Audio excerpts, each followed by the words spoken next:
దేవునికి ఇష్టంగా నడుచుకుంటే దేవుడు మనకు తోడై ఉంటాడు. ఎలాంటి ప్రతికూలతల్లో కూడా మన చెయ్యి విడవడు. ఆయన మనకు తోడై ఉండి మన చెయ్యి పట్టుకుంటే మనకి అపజయం అనేది లేదు. అపజయాలు సైతం మనకు విజయాలుగా మారిపోతాయి. వైఫల్యాలు సైతం మనకు విజయాలుగా మారిపోతాయి.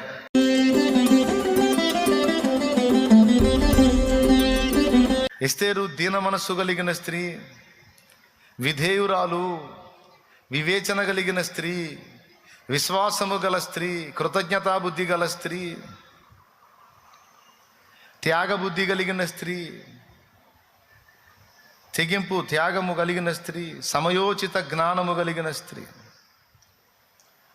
ఎస్తేరు మొర్దెకై చెప్పాడు,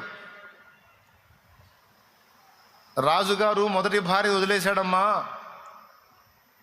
ఆయన సామంత రాజుల్ని పిలుచుకొని విందు చేసుకొని తన భార్యయగు వష్టిని,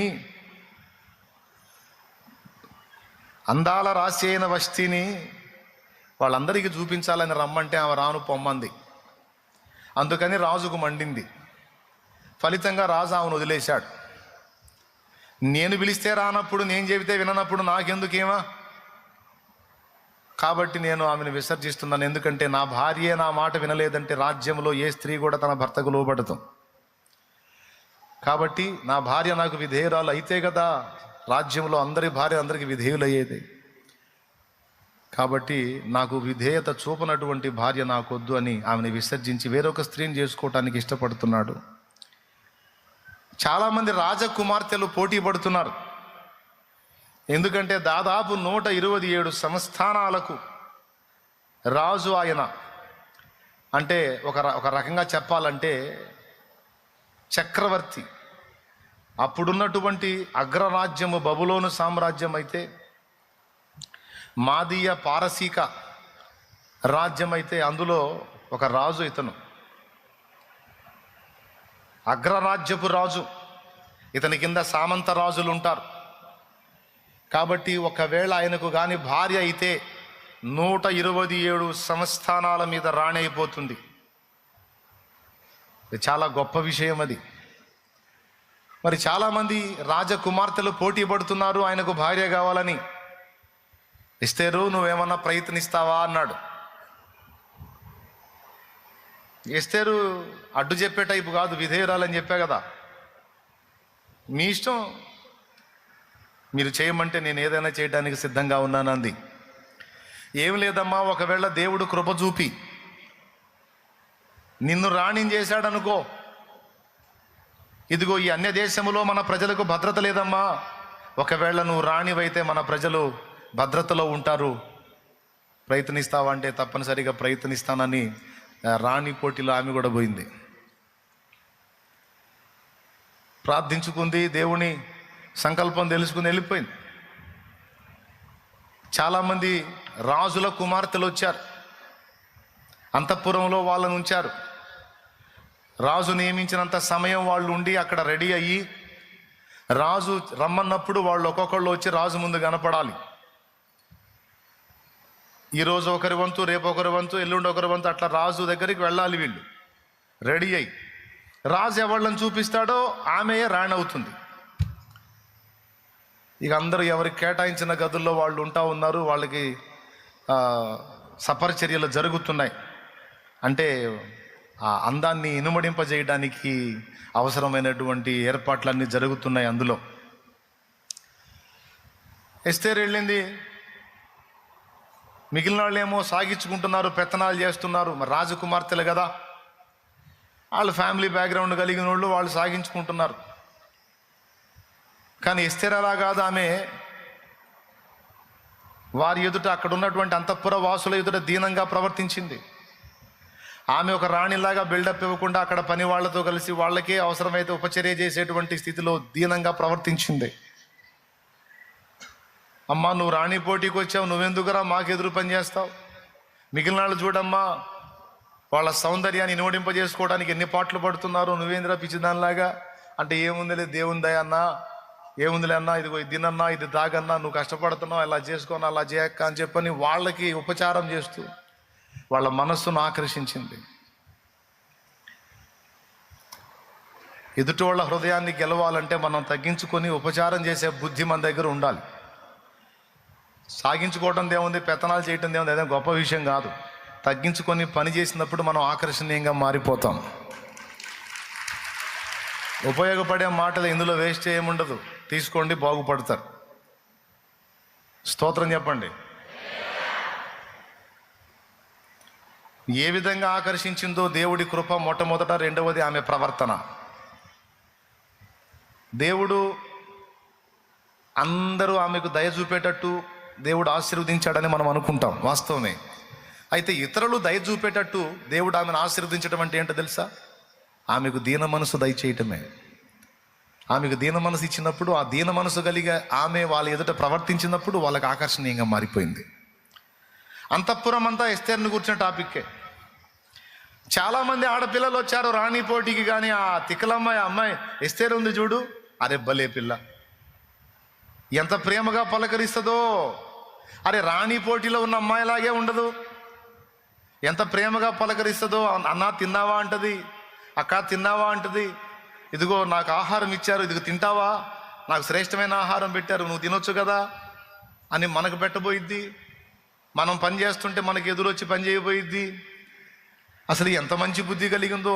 ఇంతమంది గుంపు వచ్చారు కానీ అలాంటి ఆడపిల్ల లేదు. అంత సత్ప్రవర్తన కలిగిన అమ్మాయి. ఎందుకో అన్న ఆ అమ్మాయిని చూస్తే నాకు దయ కలుగుతుంది అంటే, పిచ్చోడా నీకే కాదురా నాకు కూడా. ఆ పిల్లని చూస్తే ఆ ముఖమే చాలా దీనంగా ఉంటుందిరా నాయన. అమ్మాయిని చూస్తే ఏందో తెలియని మమత. ఆ పిల్ల కూడా అంతే ప్రవర్తించిద్దిరా, మనల్ని బయట వాళ్ళలాగా చూడదు, సొంత వాళ్ళలాగా చూస్తుంది అని. ఆ విధంగా అంతఃపురంలో ఆమె ఉన్న దినములన్నిట కూడా వివేచన కలిగి దీన మనసుతో నడుచుకున్నందున అందరి హృదయాలు గెలవగలిగింది. వాక్యం చెప్పింది, ఆమెను చూసిన వారందరికీ ఆమె యందు దయ పుట్టెను అని. విర్రవేగటం ఏముందండి, అది గొప్ప విషయం కాదండి. దీన మనసు కలిగి నడుచుకోవటంలోనే దేవునికి మానవులకు సంతోషం ఉందండి. ఇదొక పాఠం. సరే, అందరూ వాళ్ళు టైం వచ్చినప్పుడు వాళ్ళు కోరినటువంటి రీతిలో అలంకరణ చేయించుకున్నారు. రాజు దగ్గరికి వెళ్ళారు. రాజు చూసి పో అన్నాడు, అంతే పోయింది. వచ్చిన వాళ్ళు వచ్చినట్టు అంతా వెళ్ళిపోయారు. రోజుకు ఒక ఆమె రెడీ అవుతుంది, పోతుంది. రాజు ఆ వాకిట్లను చూసి, పో తల్లి నీ అవతారం నువ్వు దగలయ్యప్పు అని చెప్పని పంపిస్తా ఉన్నాడు, పోతుంది.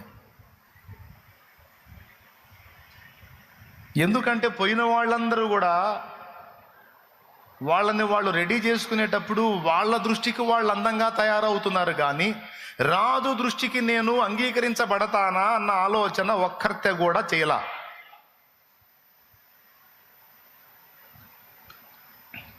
ఇక్కడ అందంగా కనపడాల్సింది ఎవరికి? ఆకర్షించాల్సింది ఎవరి కళ్ళు? రాజు కళ్ళు.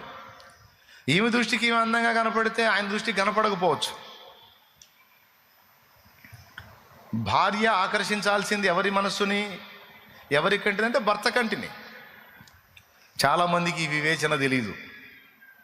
కాబట్టి అందరూ ఈ హేగే వెళ్ళి, అమ్మాయి ఈరోజు నీ వంతు వచ్చింది, నిన్ను రెడీ చేయమన్నారు, మరి ఏమేం కావాలో కోరుకుంటే, నాకు ఇలాంటి ఆభరణాలు పెట్టండి, నాకు ఇలాంటి వస్త్రాలు తొడగండి, నా జుట్టు ఇన్ని ముళ్ళు వేయండి, నాకు ఇన్ని పిలకలు వేయండి అని ఏవో ఆయన సోపలు వాళ్ళు చెప్పటం, వాళ్ళు చెప్పిన అవతారాలన్నీ నేను వేయటం, ఆమె పోయి రాజు ముందు దిష్టిబొమ్మలా నిలబడటం, నీకు దండం పెడతా పోవే తల్లి అని పంపించటం, ఈ తంతంతా జరుగుతుంది. ఒక్కరిని కూడా ఇష్టపడట్లా రాజు. ఇక ఎస్తేరు వంతు వచ్చింది. ఎస్తేరు వంతు వచ్చినప్పుడు హేగే ఎస్తేరుని అడిగాడు, అమ్మా ఎస్తేరు, నీవు రాజు దగ్గరికి వెళ్ళాలి ఈవేళ.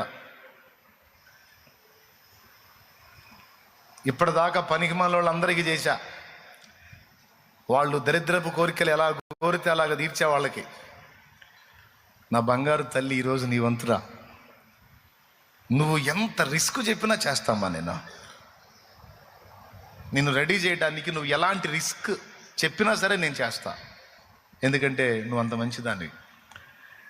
నీకోసం ఎంత రిస్క్ అయినా చేస్తా, ఎన్ని రకాలుగానే నిన్ను డెకరేట్ చేస్తా, రెడీ చేస్తా, కోరుకో తల్లి అని. అప్పుడు ఎస్తేరు అన్నది, నేను ఇంతవరకు రాజు ముఖమే చూడలేదు,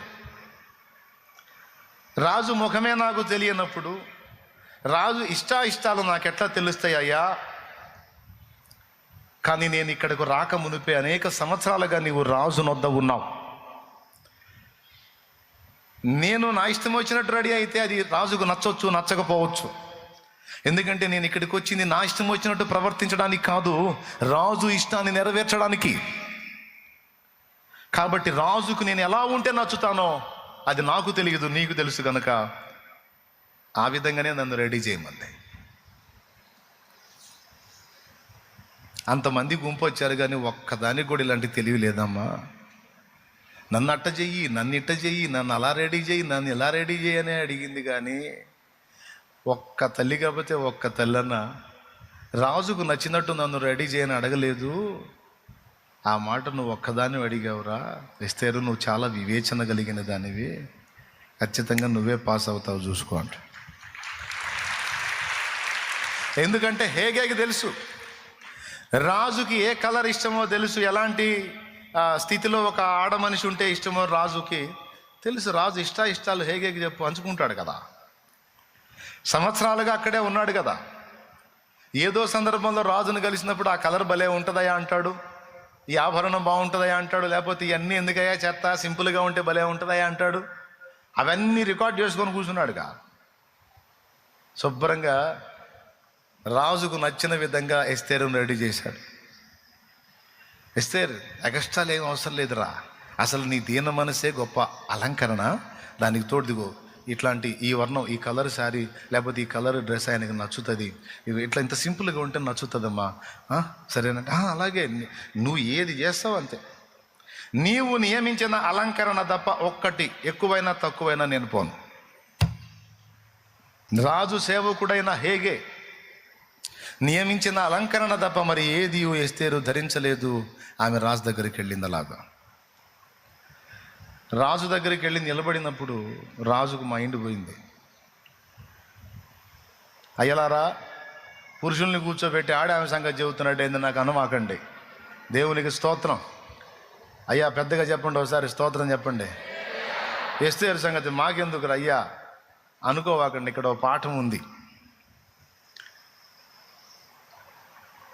మనందరం పురుషులమే స్త్రీలమే అయినప్పటికీ క్రీస్తు ముందుకు పోయినప్పుడు మనమందరము వధువు సంఘము, అంటే మనమందరము స్త్రీలోకి వచ్చాం. పురుషుడు కూడా స్త్రీలోకి వచ్చేసాడు. నాడు ఎస్తేరు ఏ విధంగా అహస్వేరోషు మనసుకు తగినట్టుగా తెలుసుకొని నడుచుకుందో, ఈరోజు పురుషుడైనా స్త్రీ అయినా మనందరికి ఒక రాజు ఉన్నాడు. ఆ రాజు యేసు రాజు. ఆయన మనసు తెలుసుకొని నడుచుకోవాలి. ఆయన మనసు తెలుసుకొని నడుచుకోవాలి. అప్పుడు ఇక మన పొజిషన్ వేరే లెవెల్లో ఉంటుంది. చాలామంది చేస్తున్న పొరపాటు ఏంటంటే నడుస్తున్నారులే కానీ తెలుసుకోకుండా నడుస్తున్నారు. అది ఇక్కడ నా అంశం ఈరోజు. తెలుసుకొని నడుచుకోండి, అదే టైటిల్. దేవునికి స్తోత్రం.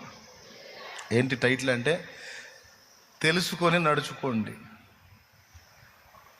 ఎస్తేరు చేసినటువంటి పని ఏమిటంటే రాజుకి ఏది ఇష్టమో ఏది ఇష్టమో లేదో, ఎలా ఉంటే నచ్చుతుందో ఎలా ఉంటే నచ్చదో ముందే తెలుసుకుంది. అంతమంది ఆడపిల్లలు రాజకుమార్తెలు వచ్చారు, అందాల బొమ్మలు వచ్చారు. వాళ్ళకి ఇష్టం వచ్చినట్టు అలంకరణ చేసుకొని హడావుడిగా పోయారు. నచ్చల రాజుకి. ఎందుకంటే ముందు ఒక ఆమెను చేసుకున్నాను, అందాల రాశి అని అందాల బొమ్మని చేసుకున్నాను. అందమైతే ఉంది కానీ పంది కంటే దరిద్రంగా ఉంది. అందమైతే ఉంది కానీ పంది కంటే దరిద్రంగా ఉంది దాని బుద్ధి. 127 సంస్థానాలకు నేను రాజుని, చక్రవర్తిని నేను పిలిస్తే రాలేదు, నా భార్య అయి ఉండి. దాని బుద్ధి అలాంటిది, అవిధేయురాలు, పనికి మాలింది. నాకెందుకని వదిలేశాను. ఇంతమంది వచ్చారు, ఒక్కతన్న నా మనసు తెలుసుకొని రాలేదు. దాదాపు సంవత్సర కాలం పాటు రెడీ అయ్యారు, మళ్ళీ వీళ్ళ అవతారాలు తగలయ్యా. దేవునికి స్తోత్రం, హల్లెలూయా. అనవసరంగా డబ్బులన్నీ దండగా. ఒక్క మనిషి అన్న నా ఇష్టం ఏంటి, నా అభిరుచి ఏంటి, నాకేది నచ్చిద్ది నాకేది నచ్చదని ఒక్కదన్నా తెలుసుకొని రాలేదు అని పాప రాజు దిగులేసుకుంటే ఎస్తేరు కనపడింది. ఎస్తేరును చూడగానే రాజుకి అర్థమైపోయింది. ఎందుకంటే ఎస్తేరు ఒంటి మీద రాజుకి ఇష్టమైన వర్ణం ఉంది, రాజుకి ఇష్టమైన అలంకరణ ఉంది. ఇంకేం మాట్లాడాల రాజు ఆమెను చూసి తన పరివారంతో చెప్పాడు, ఇదిగో నాకు అద్భుతమైనటువంటి వ్యక్తి, నాకు తగిన భార్య దొరికింది, ఈమెయే రాణి అన్నాడు. ఎందుకని ఆమెను ఎంపిక చేశాడు? 2 కారణాలు. ఒకటి, రాజుకు ఆమె యందు దయ పుట్టింది అని గ్రంథం చెప్తుంది. రెండవది, అంతకంటే ముఖ్యమైనది, ఫస్ట్ది దేవుని కృప, రెండవది రాజుకు దయ పుట్టింది, మూడవది ఏంటంటే నాతో జీవితాన్ని పంచుకునే మనిషి నన్ను ఎరిగిందై ఉండాలి, నా ఇష్టాలు రుచులు అభిరుచులు తెలిసిందై ఉండాలి అని రాజు ఆశించినట్టే ఎస్తేరు కనపడింది. అర్థమైపోయింది, ఇది కదా భార్యకు ఉండాల్సిన లక్షణం, ఇది కదా స్త్రీకి ఉండాల్సిన లక్షణం. నా దగ్గరకు రాకమునిపే నేనేందో తెలుసుకుంది, ఇలా నా హృదయాన్ని ఎరిగి నా మనసును తెలుసుకోవడానికి ఇష్టపడింది కనుక తెలివి కలిగింది, జ్ఞానం కలిగింది, వివేచన కలిగింది. ఇలాంటి వ్యక్తి నాకు భార్య అయితే ఈమెను బట్టి నాకు మేలు కలుగుతుందని నమ్మాడు. కొంతమంది ఇలాంటి వివేచనతో అడుగులు వేయరు. దేవుని దగ్గరకు మనం వచ్చినప్పుడు దేవునికి ఇష్టంగా మనం నడుచుకోవాలని ఆశపడతాం. దేవునికి ఇష్టంగా నడుచుకుంటే దేవుడు మనకు తోడై ఉంటాడు. ఎలాంటి ప్రతికూలతల్లో కూడా మన చెయ్యి విడవడు. ఆయన మనకు తోడై ఉండి మన చెయ్యి పట్టుకుంటే మనకి అపజయం అనేది లేదు. అపజయాలు సైతం మనకు విజయాలుగా మారిపోతాయి, వైఫల్యాలు సైతం మనకి విజయాలుగా మారిపోతాయి, కీడులు సైతం మనకి మేలులుగా మారిపోతాయి. ఎందుకంటే దేవుడు మనం చెయ్యి పట్టుకున్నాడు గనుక, దేవుడు మనకు తోడై ఉన్నాడు గనుక. ఏది జరిగినా సరే అది అడితిరిగి మనకు మంచిగా వచ్చింది. మన కొంప మునిగిందిరా అనుకున్న అంశం కూడా మనకి ప్లస్గా మారిపోయింది. ఎప్పుడంటే దేవుడు మనకు తోడై ఉంటే.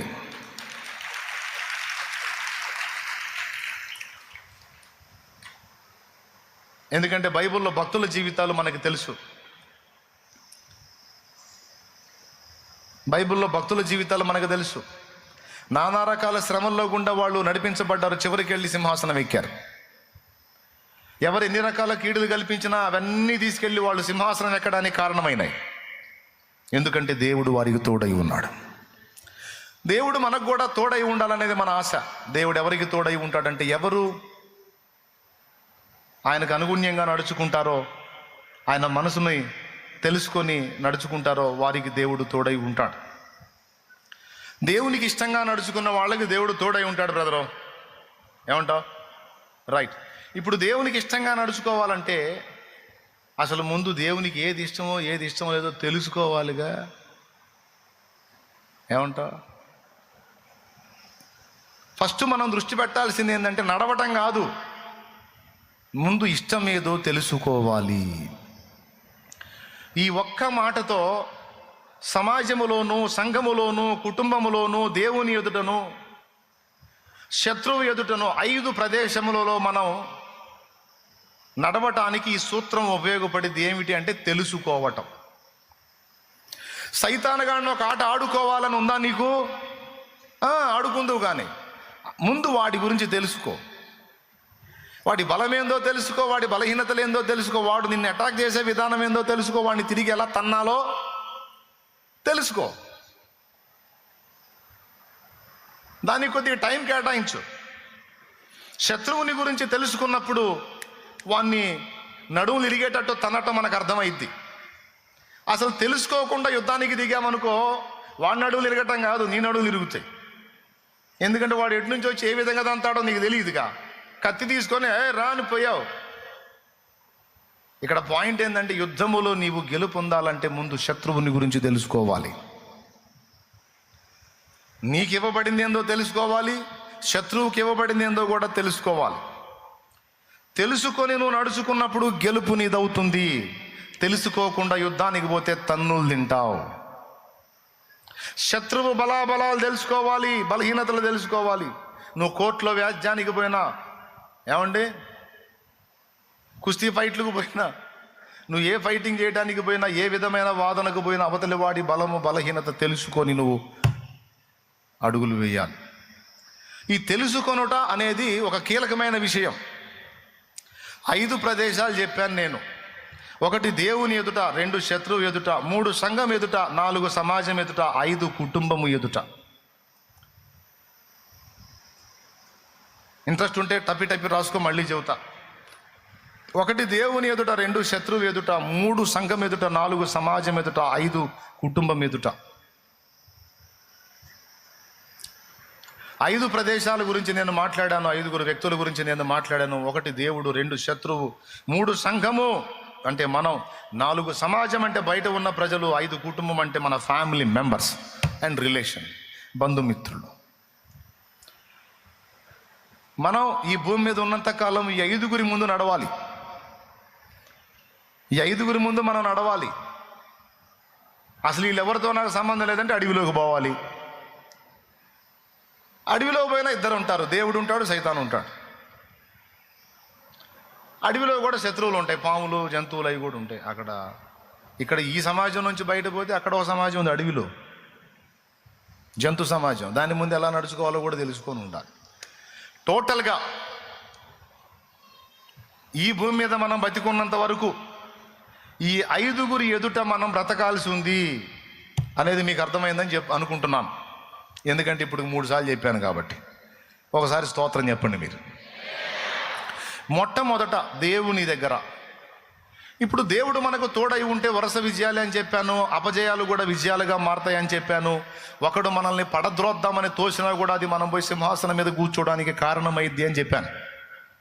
బైబిల్ గ్రంథంలో మీకు ఎన్నోసార్లు చెప్పాను, మళ్ళీ ఒకసారి గుర్తు చేస్తాను. యెహోవా యోసేపునకు తోడై ఉండెను అనుంది. యోసేపుని అన్నలు అమ్మేశారు. సంతలో పశువులాగా బంధించబడిన వాడై, ఐగుప్తు మధ్యలో సంతలో పశువు నమ్మినట్టు యోసేపును అమ్మారు. సొంత అన్నలు ఇష్మాయేలీలకు అమ్మితే వాళ్ళు పోయి యోసేపును ఐగుప్తులో అమ్మారు. 2 సార్లు అమ్మబడ్డాడు యోసేపు. స్తోత్రం చెప్పండి. ఎందుకు అమ్మబడ్డందుక కాదు, మీకు ఏకాగ్రత రావటానికి. 2 సార్లు అమ్మబడ్డాడు. ఒకటి అన్నల చేత అమ్మబడ్డాడు, వాళ్ళ దగ్గర కొనుక్కున్నోళ్ళు ఇంకొకళ్ళకి అమ్మారు, వాళ్ళ దగ్గర నుంచి కొనుక్కున్నోడు పోతీఫెరు. యోసేపు జీవితాన్ని మీరు గమనించినట్లయితే పాపం అడుగు తీసి అడుగేస్తే అగసాట్లే. సొంత వాళ్లే ద్వేషించి, సొంత వాళ్ల చేతే అమ్మబడిన వాడై, అవమానపరచబడిన వాడై, కొట్టబడిన వాడై, చావు గోతిలోనికి నెట్టబడిన వాడై నానా బాధలు పడ్డాడు. ఇన్ని బాధలు తీరి పోతీఫెరో ఇంట్లో చేరాను, మహారాజు ఎట్లనో పని చేయొద్దురా, పనివాళ్ళ మీద నాయకుడు అయి ఉండన్నాడు. అమ్మయ్య బతికిపోయాను అనుకుంటే అక్కడ అమ్మగారికి తెగులు పుట్టింది. ఆ పోతీఫెరో భార్య యోసేపు మీద కన్నేసి యోసేపుని శోధించటం మొదలుపెట్టింది. అన్ని బాధలు పోయి కాస్త ప్రశాంతంగా ఉందన్నట్టు ఈ సైతాంతు తయారైంది నా ప్రాణానికి. నా వెంటబడింది. నేను అమ్మా నువ్వు నాకు తల్లి లాంటిదని, నా జోలికి రావద్దని మొత్తుకుంటున్నాడు. ఆయన వదిలిపెట్టట్లా. పలుమార్లు విసిగిస్తూ వచ్చింది, లోబడలేదు. చివరికి ఒకరోజు ఎవ్వరూ లేని టైంలో సింగిల్గా చిక్కాడు. అన్ని డోర్లు క్లోజ్ చేసి పడేసి, రాయ్ మర్యాదగా నేను చెప్పినట్టు వింటావా, లేకపోతే నీ మీద నెపము నింద వేసి నిన్ను జైలు పాలు చేయమంటావా అని బెదిరించింది. నా మాట విన్నావంటే స్వర్గ సుఖాలు, వినలేదంటే నీకు నరకమే గతి, జాగ్రత్త అంటే. అవసరమైతే నేను ఏ బాధ అయినా పడతా, కానీ నన్ను నమ్మి ఇంటి మొత్తాన్ని అప్పచెప్పాడు యజమానుడు నిన్ను తప్ప. కాబట్టి నేను ఆయనకు ద్రోహం చేయలేను, నా దేవుని ఎదుట ఇట్టి పాతకం నేను కట్టుకోను అని ఆమె పలికింది. ఆమె ఎదుట ఆయన పలికాడు. ఫలితంగా ఆమె అతని మీద నింద మోపింది. ఆ నింద ఏమిటంటే అతడు నన్ను బలాత్కారం చేయబోయాడు అని. దాని ఫలితంగా ఆయన జైలు పాలయ్యాడు. ఈ రకంగా పాపం ఎక్కడికి పోయినా ఏదో ఒక సమస్య. కానీ దేవుని వాక్యం పదే పదే చెప్తూ వచ్చింది, యెహోవా యోసేపునకు తోడై ఉండెను, యెహోవా యోసేపునకు తోడై ఉండెను. శోధన ఒకదాని వెంట ఒకటి వస్తూ ఉన్నాయి, కానీ దేవుడు తోడై ఉండి ఆ శోధనను తనకు ప్లస్గా మారుస్తున్నాడు. అది ఇక్కడ గొప్ప విషయం. శ్రమ ఒకదాని వెంట ఒకటి వస్తుందన్న, శ్రమ వస్తుంది, కానీ దేవుడు తోడై ఉండి ఆ శ్రమని ప్లస్గా మారుస్తున్నాడు. ఒకసారి పక్కన వాళ్ళ ముఖాలు చూడండి, చేతులు కలపండి, ఒకసారి వందనాలు చెప్పండి. దేవుడు మనకు తోడై ఉంటే జరిగే మేలది. ఓకేనా? రైట్. ఇప్పుడు దేవుడు ఆ విధంగా తోడై ఉండి మన వైఫల్యాలు కూడా మనకు విజయాలుగా మార్చాలి అని అందరికీ ఆశ ఉంది. నా అగసాట్లు కూడా దేవుడు అలాగే దీవెనకరంగా మారితే బాగుండన్నయ్యా అని మీరు అనుకుంటారని నాకు తెలుసు. తప్పకుండా మారుస్తాడు. దానికి ముందు దేవుడు నీకు తోడై ఉండాలి. దేవుడు నీకు తోడై ఉండాలంటే నువ్వు దేవుని ఎదుట నడుచుకునే విషయంలో ఆయన మనసు తెలుసుకొని నడవటాన్ని సాధన చేయాలి. ఇప్పుడు దేవునితో నడవాలనుకున్నప్పుడు, దేవుడు మనతో నడవాలనుకున్నప్పుడు, మనము దేవుడు మనం కలిసి ఫ్రెండ్షిప్ చేయాలనుకున్నప్పుడు ముందు మనం అసలు దేవుడితోనే కాదు, ఎవరితోనైనా సరే మనం ఫ్రెండ్షిప్ చేయాలన్నా, పెళ్లి చేసుకొని కాపురం చేయాలన్నా, కలిసి బిజినెస్ చేయాలన్నా ఫస్ట్ తెలియాల్సింది ఏందో తెలుసా? ఒకరి మనసు ఒకరికి తెలియాలి. ఈ మనసులు తెలుసుకోకుండా పెళ్లి చేసామనుకో ఖచ్చితంగా అది పెటాకులైద్ది. దేవునికి స్తోత్రం కలుగును గాక. అర్థమైందా? ఏం తెలుసుకోకుండా, మనసులు తెలుసుకోకుండా సెంటిమెంట్లతో భయపెట్టి నువ్వు చేసుకోకపోతే నేను చేస్తా, నేను బతుకుతానంటే అమ్మాయి మనసు కఠినం చేసుకుంటుంది కానీ కాపురం చేయదు. ఎందుకంటే బలవంత పెట్టి చేశారు. మనసులోనేమో పర్సన్ లేడు. ఇంకేం చేసేది, నా వల్ల కాదురా బాబు నేను కాపురం చేయను అంటది. పొరపాటున ఏదన్నా లోపొచ్చుకుందామని చూసినా ఆ చెంబులు చేటలు తీసుకొని కొడతా ఉంటుంది. దేవునికి స్తోత్రం, హల్లెలూయా. ఏమండి, ఇక ఒక 2-3 ఏళ్ళు తనులు, దీనికి ఎన్నాళ్ళు తనులు తింటాడు, నాకు వద్దు మా ఈ భార్య, నాకు వద్దు నాన్న ఈ భార్య అంట. మనస్సులు తెలుసుకోకపోతే కాపురం సజావుగా సాగదు. చాలామంది కోర్టులకు ఎక్కి విడాకులు తీసుకుపోయేటప్పుడు జడ్జి గారు అడుగుతాడు, ఏమమ్మా ఎందుకు విడిపోవాలనుకుంటున్నావు అంటే ఆమె చెప్పింది, 5 ఏళ్ళైంది ఈ దరిద్రుడిని పెళ్లి చేసుకుని ఇంతవరకు నాకు అర్థం కాలేదు జడ్జి గారు. ఏమయ్యా ఎందుకు నీ భార్య నుంచి విడిపోవాలనుకుంటున్నావు అంటే 7 ఏళ్ళైంది ఈ దరిద్రపు దాన్ని చేసుకొని ఇంతవరకు దాని మైండ్ నాకు అర్థం కాల, దానికి ఏమి ఇష్టమో అర్థం కావట్లా, ఏది నచ్చదో అర్థం కావట్లా, ఆమె మనసేందో నాకు తెలియచావాలి. అందుకే కాపురం నరకప్రాయంగా మారింది సార్. పనికాడు ఉన్నప్పుడు, వ్యాపారం దగ్గర ఉన్నప్పుడు, ఉద్యోగంలో ఉన్నప్పుడు హాయిగా ఉంది, ఇంటికి వస్తే నరకం చూపిస్తుంది. ఎక్కువ శాతం నేను రోడ్ల మీదే తిరిగాను. ఇంక తిరగలేను సార్, నా వల్ల కాదు. హోటల్ ఫుడ్ తిని నాకు గ్యాస్ ట్రబుల్ కూడా వచ్చింది. అట్లా ఎవడి శోభవాడు చెప్తాడు. ఎందుకంటే మనస్సులు తెలుసుకోకుండా బ్రతకటం అనేది ఒక నరకప్రాయం. ఆ కాపురాలు సాగవు, అనవసరం. ఇక ప్రియ బిడ్డ గుర్తుపెట్టుకో, ఎవరినైనా సరే, మనుషులనైనా దేవుడినైనా మన సహవాసంలో కలిగి ఉండాలంటే ముందు మనం ఫస్ట్ తెలుసుకోవాల్సింది మనస్సు. దేవుడు మనకు తోడై ఉండాలని అందరికీ ఆశ ఉంది. దేవుడు కూడా మనతో పాటు ఆశపడుతున్నాడు, మనతో ఉండాలని, ఆయనతో మనం నడవాలని, మనతో ఆయన నడవాలని, ఆయన మనం ఫ్రెండ్షిప్లో ఉండాలని దేవుడు కూడా మనసారా కోరుకుంటున్నాడు. ఇక్కడ విషయం ఏంటంటే, మన ఫ్రెండ్కు మనం ఏందో తెలుసు. మనం పుట్టక ముందే తెలుసు మన ఫ్రెండ్కి. స్తోత్రం. ఎవరు మన ఫ్రెండ్?